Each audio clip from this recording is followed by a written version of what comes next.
What's up? What's up? It is Tuesday. Sorry if the sound is not good. I forgot the microphone at home again. So I got to make sure to remember that. I never should have took that thing home because I have one at the house. I don't know what I was thinking. Anyway, long story short, we here now.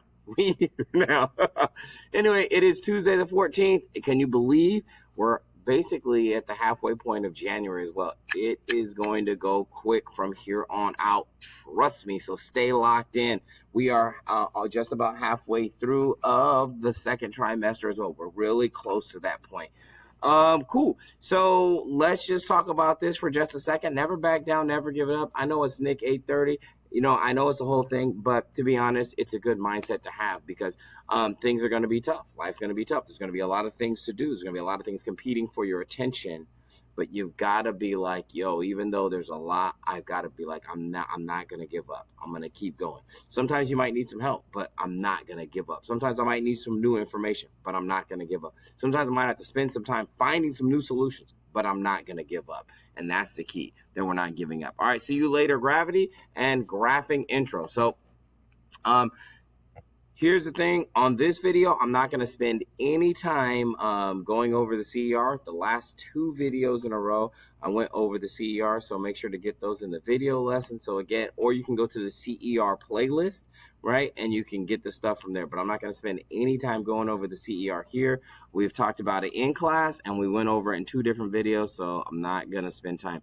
But I'm in class. I'm going to be like, is there any more questions? If there's any more questions, then I will answer them. So again, go back and watch the last two videos, and you should be good to go. Remember that CER was due yesterday, so if you haven't turned it in, you really need to get that turned in ASAP. It counts as towards your quiz and assessment goal. Great. Now, I just want to say, look at all the things that we've had to turn in between last week and this week. These are all the things that we got to do.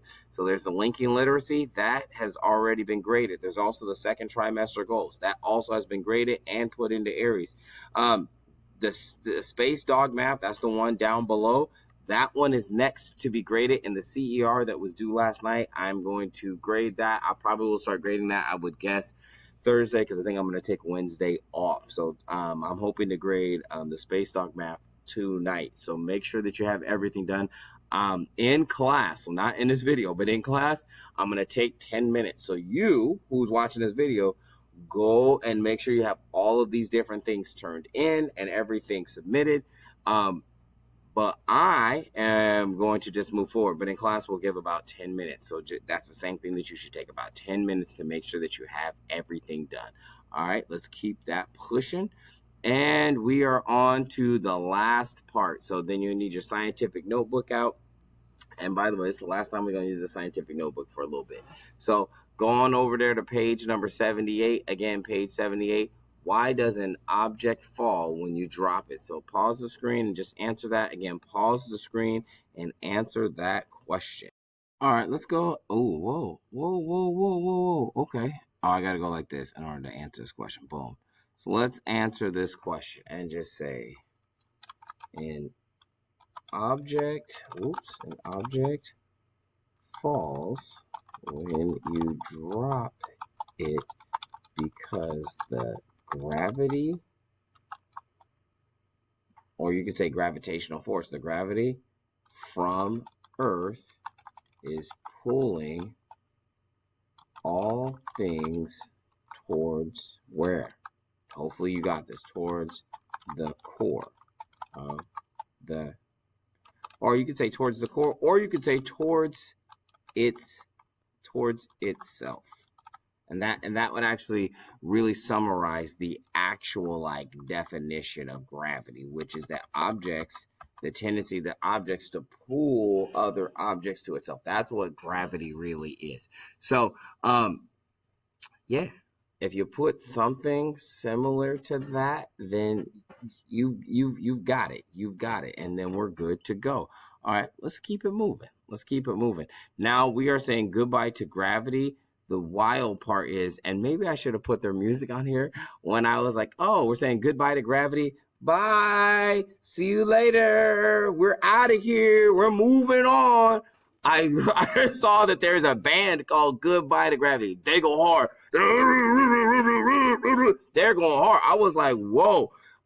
Yeah, anyway, there's a band called Goodbye Gravity. That's where I grabbed these things from. But we are saying goodbye to gravity, and we're saying hello to graphing. What's up? We're moving on to graphing. All right, cool. So most of you guys have been graphing inside of your math class, and that is totally cool. Sorry, I had to stop to let a student in. But anyway, long story short, most of you guys have been doing graphing inside of your math class. And then we've talked a little bit and done a little bit of graphing here in the science class. So we're just going to kind of look through that. So this is the first thing, and you don't have to write anything down. Just get this in your brain, is the rectangular coordinate system. This is what graphing is based on, right? And you've got your x-axis, which goes from left to right. And then you have your y-axis, which goes up and down, so vertical, okay? Up and down. Now, inside of science, we talked about this already, but we're just going to reiterate, is that we usually use what we call like an L graph or an L chart, because most of our data is going to be in this section. So most of our data is positive. The majority of science data is positive. So because it's positive, then it needs to go in this and this section, because this is the section of the rectangular coordinate system that is positive, right?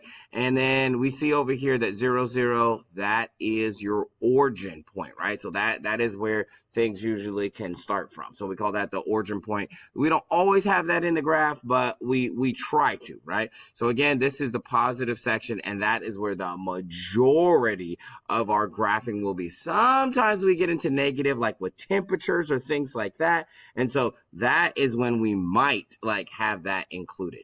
Okay. Let's keep it pushing. Now I think we got to get into a place where now these are some of the graphs that we actually made. You guys remember this graph? Yeah, we made this about the BMX dirt bike racing and how high could you jump and weight to jump height, right? Like all of those things and what's the coordinating and being able to see all the things on the graph. You have all your points graphed, and then you also have your labels, and then you have all your numbers graphed on your different axes. That way you know what all these numbers mean. So all of those things are important to graphing. Here's another thing that's important to graphing is 99% of the time when we're graphing, we're pulling this information off of a data table somewhere. Where did we get the data that got put on the graph? It's going to come from a data table, okay? And a data table is just a way to organize the information in a way that's easy to read, right? Easy to read with or without the graph. And we were just using this in the CER. So this is a data table, and we could take this data and we actually could graph it. Guess what? We might do that. Okay. All right, let's keep it pushing. But just remember, data table, and then from the data table, that's where we take the data and then we put it onto the graph. All right.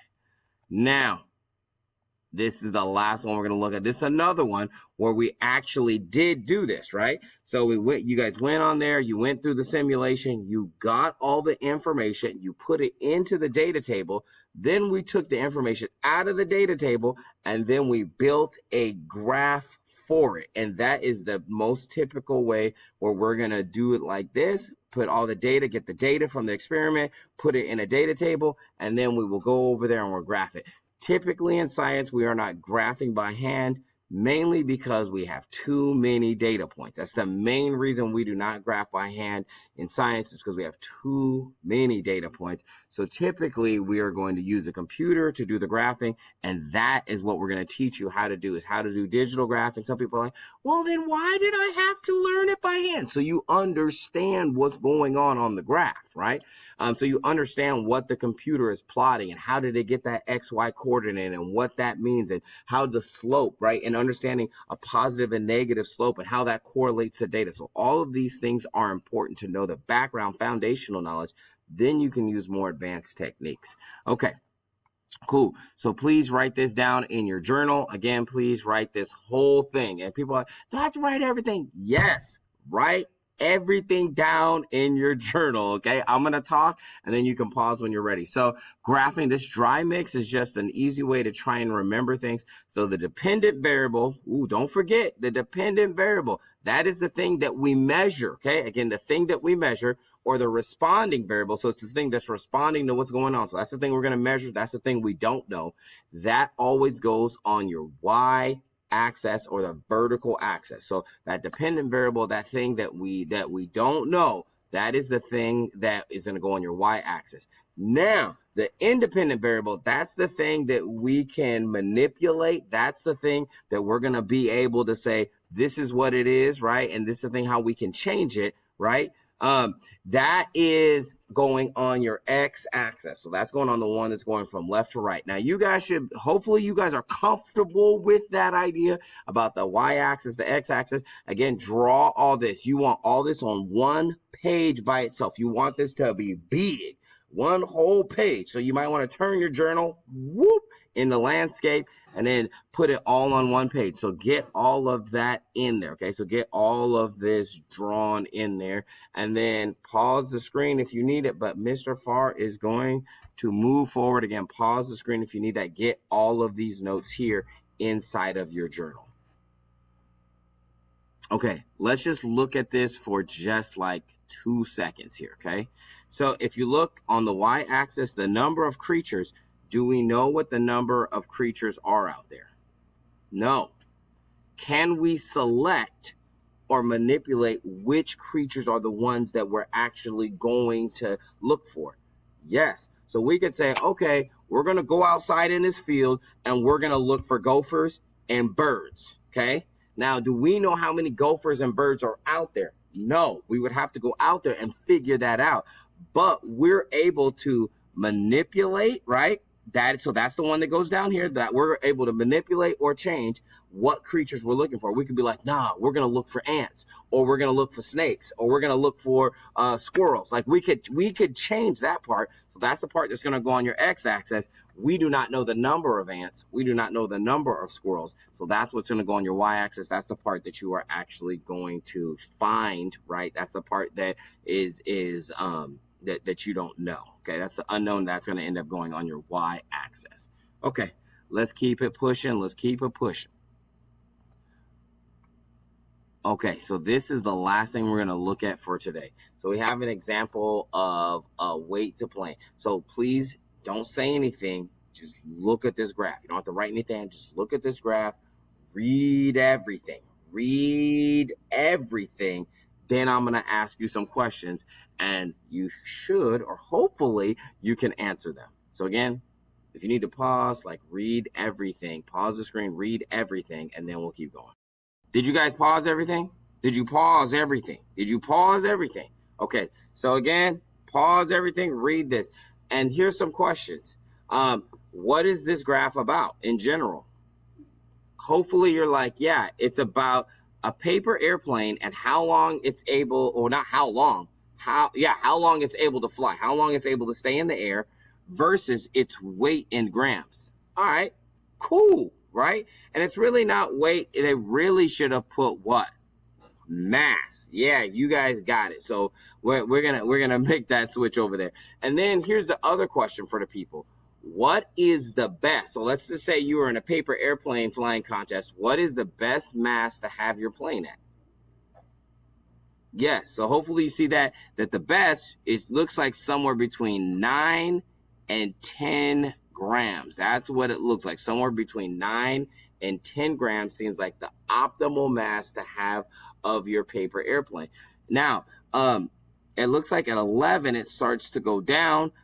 If this was me, if this was the data I had, I would have went to 12 so I can make sure that it's really going down, because 9 and 10 seem good, and then 8 and 11 seem like they're about the same. Like one seems like it's too light, the other one seems like it might have too much mass. So I would have went to 12 just to make sure that that trend is still holding pat. That way you have, because you have quite a bit of good data with less mass, but you don't have quite as much data with more mass. So those are some things I would suggest out of this experiment. Okay, well, we're going to keep looking at some graphs, and then tomorrow, guess what? It's going to be time to make that happen. We're going to start into the digital world of graphing.